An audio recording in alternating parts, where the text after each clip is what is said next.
ఆజ్ కి బాత్ పశువులు కూడా సంతలో ఒకరు అమ్మితేనే అమ్ముడుపోయేది. కానీ దేశంలో రాజకీయ నాయకులు వాళ్ళను వాళ్ళే అమ్మేసుకుంటున్నారు. టికెట్ వచ్చే వరకు ఒక మాట, గెలిచిన తర్వాత మరొక పాట. విలువలెత్తవు, నైతికత లేదు, విలువలు లేవు, నైతికత లేదు, ఆత్మగౌరవం కూడా గాలికి వదిలేస్తున్నారు. వీళ్ళంతా ఏదైనా చేసి డబ్బు సంపాదించిన వాళ్ళే. అందుకే ఏమైనా చేసి అధికారం దక్కించుకోవాలని జెండాలు, అజెండాలు, కండువాలు ఊసర వెళ్ళే సిగ్గుపడేలా మార్చేస్తున్నారు. ప్రజలు అలసత్వం చూపించినంత వరకు ఇలాంటి సినిమాలు చూపిస్తూ ఉంటారు.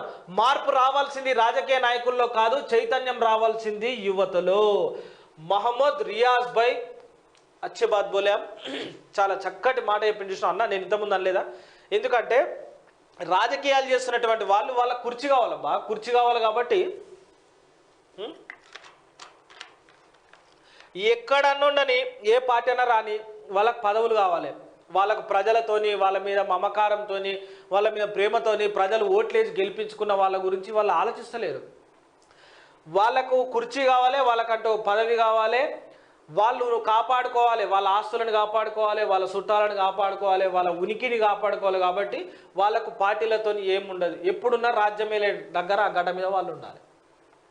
కాబట్టి ఇట్లాంటి వాళ్ళని ఏం చేయాలి మనం? ఓటు హక్కుతో కొట్టాలి, గెలవనియొద్దు.